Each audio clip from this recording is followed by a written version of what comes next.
السلام علیکم ناظرین، ویلکم ٹو مائی چینل۔ ناظرین، آج کی ویڈیو میں آپ کو پاکستانی پولیٹکس کے کچھ ٹاکسک ٹریٹس بتاؤں گا، تو جاننے کے لیے ویڈیو کو اینڈ تک دیکھیں اور نئے آنے والے ناظرین چینل کو سبسکرائب کریں اور ہمارے ساتھ جڑے رہیں۔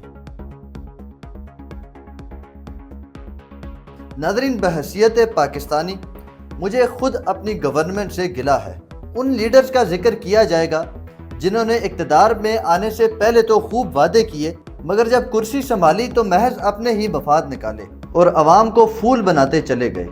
مگر ان لیڈرز کو اس کرسی تک پہنچایا بھی تو اسی عوام نے ہے جو صرف ایک آٹے کی بوری اور بریانی کی پلیٹ پر بک جاتی ہے، اور ایسے لوگوں کے ہاتھ اس ملک کا مستقبل تھماتی ہے جو بالکل بھی ڈیزرونگ نہیں ہوتے۔ ناظرین، میرا مقصد صرف ایک جنرلائز پولیٹیکل ویو دینا ہوگا، نہ ہی کسی کے ذاتی سینٹیمنٹس پر آواز اٹھانا۔ تو بڑھتے ہیں پاکستانی گورننس کی جانب اور ایک جھلک لیتے ہیں 1947 سے لے کر اب تک کے چیلنجز کی۔ ناظرین، پاکستان ایک ترقی یافتہ قوم ہے جو اپنی بنیاد کے بعد 1947 میں اہم حکومتی چیلنجوں کا سامنا کر چکی ہے۔ یہ مسائل سیاسی عدم استحکام، کمزور ادارے اور احتساب کی کمی کی صورت میں ظاہر ہو چکے ہیں، جنہوں نے ملک کی ترقی پر منفی اثر ڈالا اور مختلف سماجی، اقتصادی اور سیاسی مسائل کا باعث بنے۔ پاکستان میں گورننس کے سب سے اہم مسائل میں سے ایک کرپشن ہے۔ کرپشن پاکستانی معاشرے کے ہر پہلو میں پھیلی ہوئی ہے اور ایک معمول بن چکی ہے۔ اس نے نہ صرف سرکاری اداروں بلکہ نجی شعبے کے کام کاج کو بھی متاثر کیا ہے، جس کے نتیجے میں عوامی اداروں پر اعتماد کی کمی اور غیر ملکی سرمایہ کاری میں کمی واقع ہوئی ہے۔ انتخابات کے انعقاد اور سیاسی اداکاروں کے لیے برابری کے میدان کی کمی کی وجہ سے پاکستانی سیاست امریکہ اور یورپ سمیت مغربی حکومتوں کی جانب سے شدید تنقید کا نشانہ بنی ہے۔ 2018 کے انتخابات کو خاص طور پر تنقید کا نشانہ بنایا گیا۔ سب سے بڑا چیلنج جو پاکستانی گورننس نے دیکھا ہے وہ ہے کرپشن۔ تو اس موضوع کو دیکھتے ہیں پاکستانی تاریخ کے کچھ سیاستدانوں کے ذریعے۔ بدعنوانی کے الزامات کی وجہ سے 1990 میں بے نظیر بھٹو کو حکومت کی برطرفی کے بعد پاکستان کی انٹیلیجنس ایجنسیوں کو تحقیقات کی ہدایت دی گئی۔ نواز شریف وزیر اعظم بن گئے۔ بے نظیر بھٹو اور ان کے شوہر آصف علی زرداری کو قانونی کارروائیوں کا سامنا کرنا پڑا، بشمول بینکوں کے ذریعے کی گئی منی لانڈرنگ، جس کے بعد آصف علی زرداری نے 8 سال جیل میں گزارے۔ 1998 کی نیو یارک ٹائمز کی تحقیقاتی رپورٹ کا دعویٰ ہے کہ پاکستانی تفتیش کاروں کے پاس ایسی دستاویزات موجود ہیں جو بینک اکاؤنٹس کے نیٹ ورک کو بے نقاب کرتی ہیں۔ یہ سب سوئٹزرلینڈ میں خاندان کے وکیل سے منسلک ہیں، جس میں Asif Zardari principal shareholder ہیں۔ سابق صدر آصف علی زرداری کے خلاف وسائل سے زیادہ اثاثے رکھنے کا مقدمہ بھی زیر سماعت تھا۔ مسٹر زرداری کے خلاف 22 بلین US ڈالر اور 1.5 بلین US ڈالر کی کرپشن کی تحقیقات بھی جاری تھی۔ آصف علی زرداری کے 2008 سے 2013 کے ٹینیور میں فرزانہ راجہ، جو کہ BISP کی ہیڈ تھی، ان کے خلاف BISP کے فنڈز میں سے 540 ملین روپیز کی کرپشن کا سکینڈل سامنے آیا۔ اور اس کے بعد آئے مسٹر محمد نواز شریف۔ ان کے ٹائم پر ملک میں اتنی معاشی بدحالی تو نہیں تھی، مگر یہ دوسرے ممالک سے قرضہ لے کر پاکستان کے لیے ترقیاتی منصوبے بناتے تھے اور ملک کو مزید قرضے میں ڈبوتے جا رہے تھے۔ سپریم کورٹ آف پاکستان نے نواز شریف کو نااہل قرار دیا کیونکہ انہیں صادق اور امین نہیں پایا گیا۔ 2015 میں نیشنل اکاؤنٹیبلٹی بیورو یعنی نیب کے عہدیداروں نے سپریم کورٹ آف پاکستان میں کرپشن کے 150 بڑے مقدمات کی تفصیلات پر ایک رپورٹ پیش کی۔ اس فہرست میں وزیر اعظم نواز شریف، ان کے بھائی اور وزیر اعلیٰ پنجاب شہباز شریف، سابق وزیر اعظم، وزراء اور اعلیٰ بیوروکریٹ سمیت اعلیٰ شخصیات کے خلاف مقدمات شامل تھے۔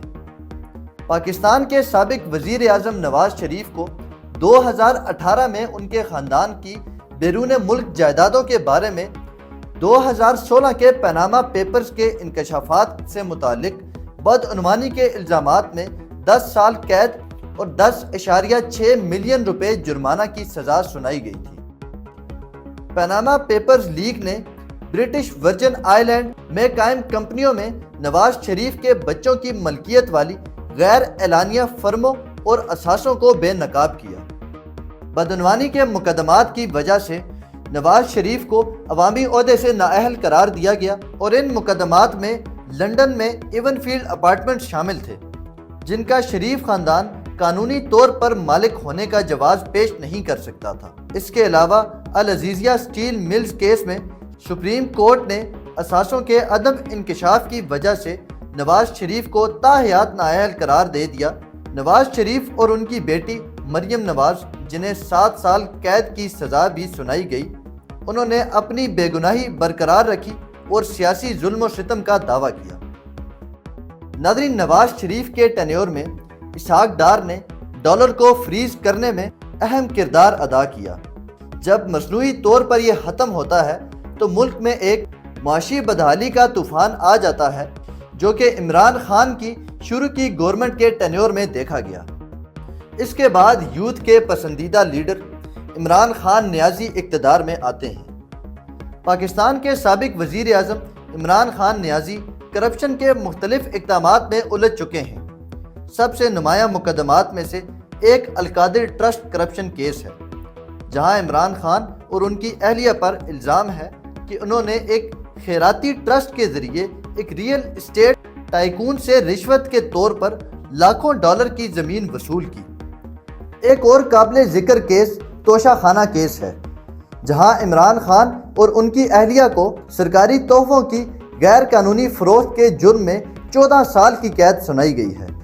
توشہ خانہ کی تحریر میں کہا گیا ہے کہ سرکاری اہلکاروں کو صرف اس وقت تک تحائف رکھنے کی اجازت ہے جب تک وہ ان کی قیمت ادا کریں، تاہم تحفے سب سے پہلے توشہ خانہ میں جمع کرائے جائیں، جو کیبنٹ ڈویژن کے تحت ایک محکمہ ہے جو تمام سرکاری اہلکاروں کو ملنے والے تحفے اور مہنگی چیزیں رکھتا ہے۔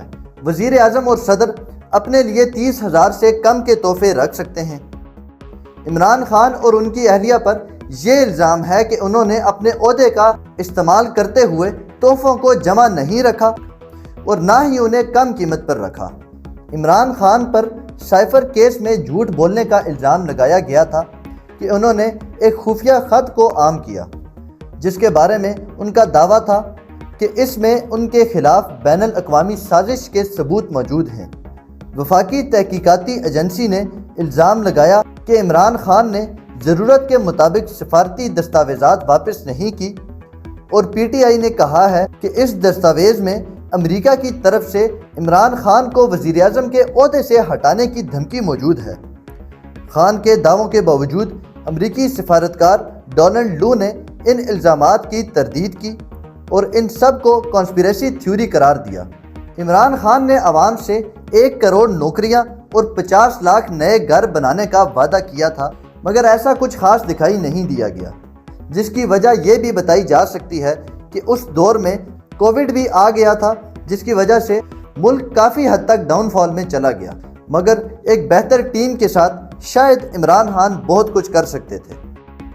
میڈیا میں دکھایا جاتا ہے کہ فلاں کو فلاں انٹرنیشنل باڈی نے بہت سپورٹ کیا یا فلاں آرگنائزیشن نے کسی کی بہت مدد کی، جس سے ہمیں کوئی گلہ نہیں ہے۔ ہمیں گلہ ہے اپنے سیاسی سو کالڈ لیڈر سے، جو عوام کے ٹیکس کے پیسے سے پلتے ہیں اور خود ایک بہت لگزریس لائف گزارتے ہیں۔ دن رات عوام اپنے حقوق کے لیے ان کے دروازوں پر کھڑی ہوتی ہے، مگر یہ لیڈرز کہیں اور ہی مگن رہتے ہیں۔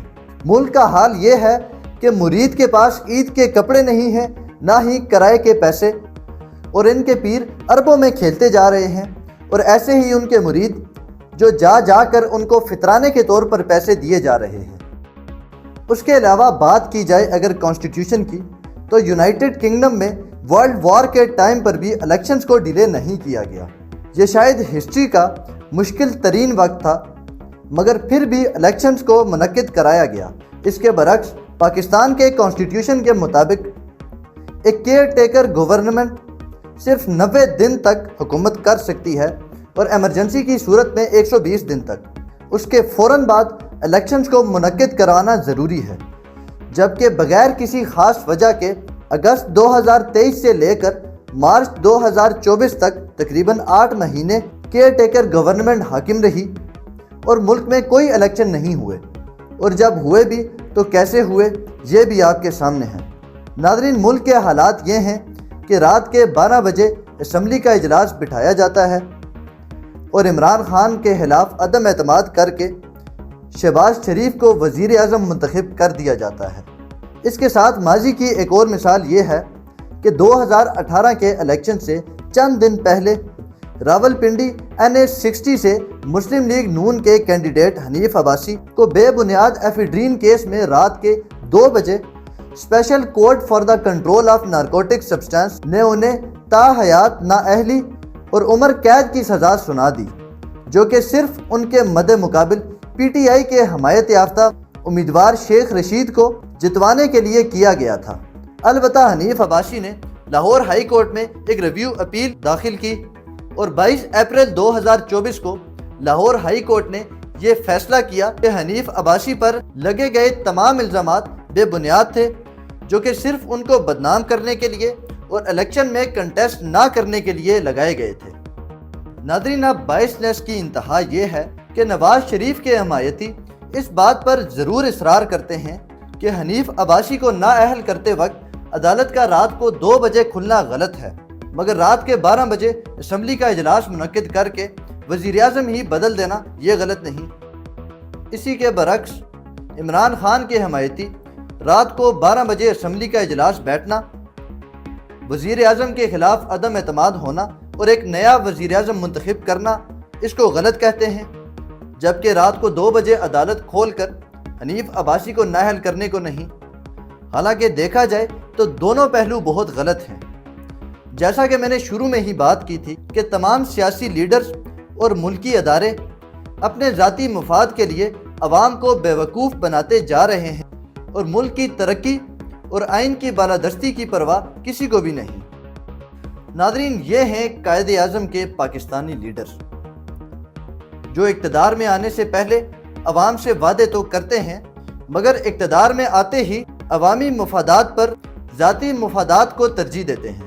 میرے نظریے کے مطابق جب تک پاکستان اس طرح کی ڈسکنٹینیویشن کے ساتھ گورننس کرے گا، تب تک کوئی راستہ نہیں کہ یہ ملک بہترین ملکوں میں سے ایک بن سکے۔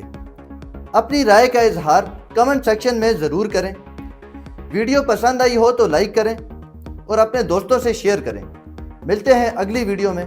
خدا حافظ۔